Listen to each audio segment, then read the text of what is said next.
Our coverage begins with Kethevane Gorjestani from our International Affairs Desk. Yeah, that report setting the stage for Macron's speech, which took place a couple of hours ago in Davos. Yes, and Emmanuel Macron was pretty forceful with his words. He didn't directly necessarily go after Donald Trump by name or settle scores, but some of the comments that he made clearly were directed at the United States and at its president. Let's take a listen to one of those comments made by the French president at Davos. And here in the epicenter of this continent, we do believe that we need more growth, we need more stability in this world. But we do prefer respect to bullies, we do prefer science to plotism, and we do prefer rule of law to brutality.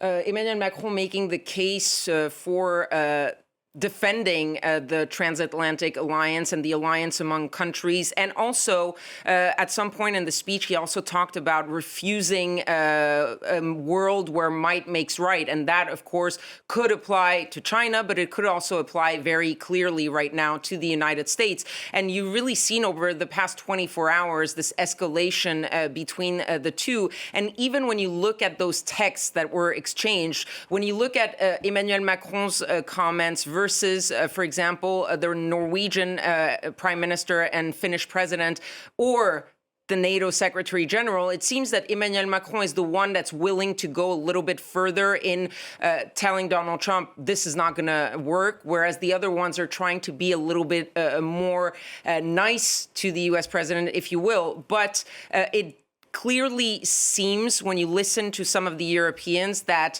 this has changed something in how they're viewing Donald Trump. And it's not just about Greenland. It's not just about the tariffs. It's about a new world order. And yet, Macron is still offering Trump this informal summit of G7 leaders, France, which holds the rotating presidency of the G7, on Thursday in Paris. Yes, and he also said that that was not going to happen, Emmanuel Macron, that there would be no dinner, no meeting of the G7, even informal, after offering to have Donald Trump come and meet up. Obviously, the Europeans are still hoping, and Emmanuel Macron the same, are still hoping that there's a way back from the brink. So they are continuing to say, let's talk about it. We need to discuss this. But at the same time, they and Emmanuel Macron particularly, are sort of setting a few lines and saying, look, we can't continue like this. We need to talk it out, or else, and the or else is going to be important.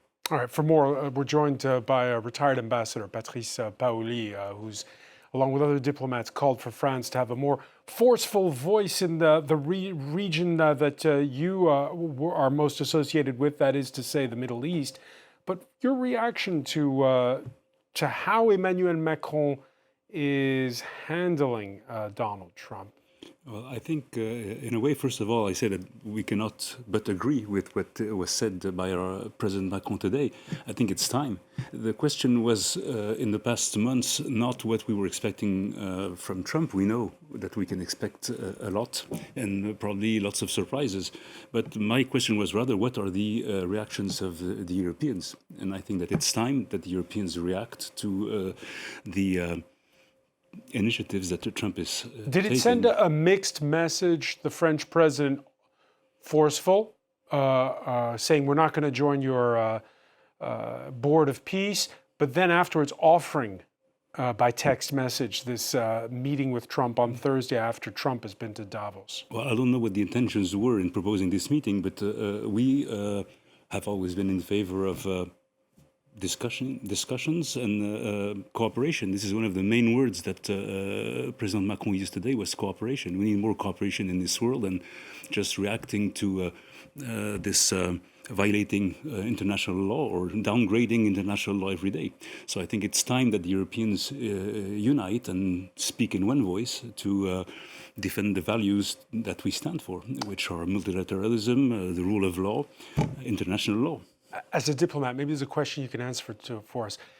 What is it with text messages? First, it was the Norwegian Prime Minister and that message about Trump, who was angry about not getting the Nobel Prize. Now it's the White House leaking Macron's text message? What is it with text messages? Well, I don't think it's the best way to make diplomacy, but or to solve problems. I think it rather creates more. Is this the new normal, or is this just sloppy? I don't know. I think it's becoming part of the communication in our world. President Trump communicates with Trump Social more than before giving a speech. So social networks are in any way in the forefront of communication every day. It's become a habit. Yeah, and it's not something new, and Emmanuel Macron is absolutely not alone with Donald Trump in using text message.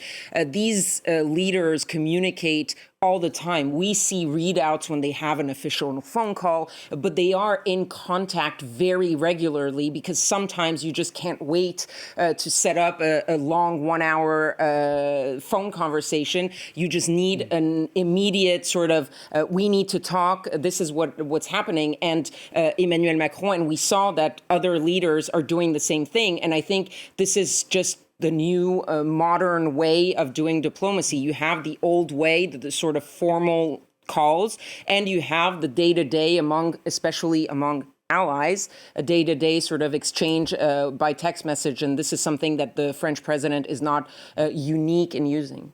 All right. The new normal for diplomacy, does it also include creating a peace committee for Gaza, ostensibly for Gaza, perhaps more, and then setting a $1 billion membership fee? No, in the beginning, as you said, the Board of Peace was dedicated to Gaza, according to the resolutions of Security Council concerning the ceasefire and the way to handle the Gaza situation. So the Board of Peace, when it was announced, could have been only dedicated to Gaza. Now it, of course, surpasses, and it's something much more. That's why I think the French position was not to join an institution which is designed to replace the United Nations in a way, and this is quite obvious in President Trump's speeches, because during the past week you've seen the technocratic committee appointed for the Palestinian committee, then the executive board, which was supposed to supervise this activity, and then the Board of Peace was supposed to be the third step. It was supposed to be dedicated to Gaza, and suddenly it's something totally different. So I think yes, it's not acceptable. Because the French were on board at the outset quite intently, working alongside the Saudis, pushing for this getting beyond phase one period that we're in. Yes. Now are the French sidelined?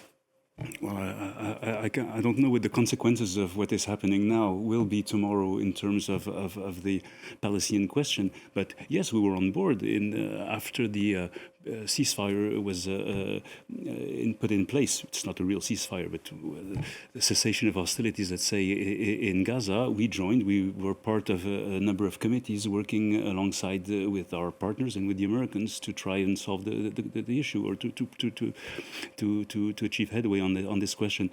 I don't know if we would have joined the Board of Peace on the Palestinian question, but the question is totally different anyhow. Could the Trump method work? Could it bring peace to Gaza?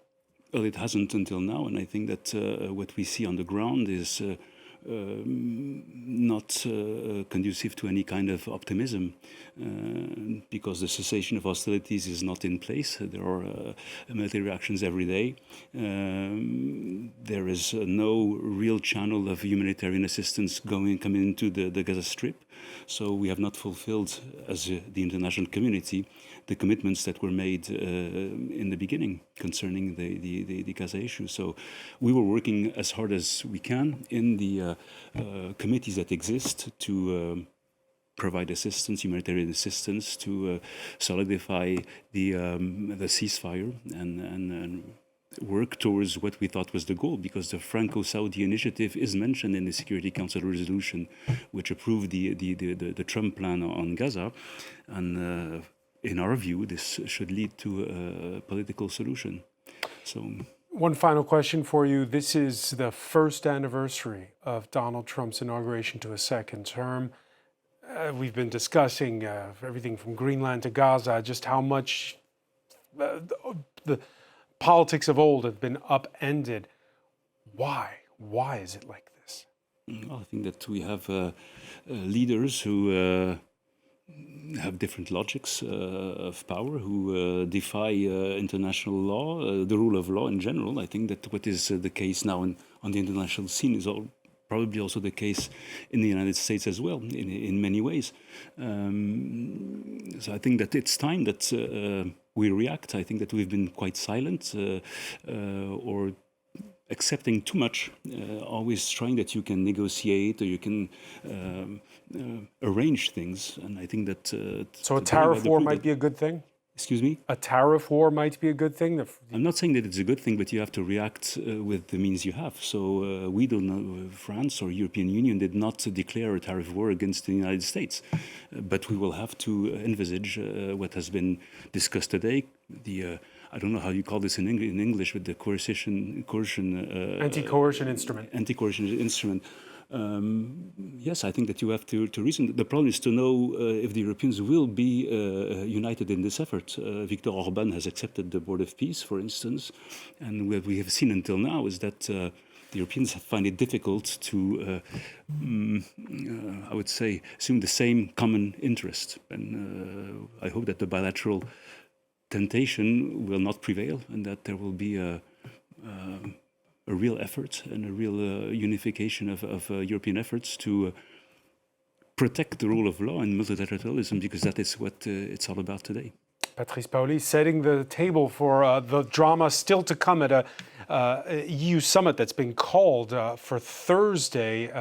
I want to thank you so much for joining us, Ambassador. I want to thank as well Kethevane Gorjestani. Yeah, the United States, as Ambassador Paoli was saying, certainly keeping the planet's attention the past 12 months.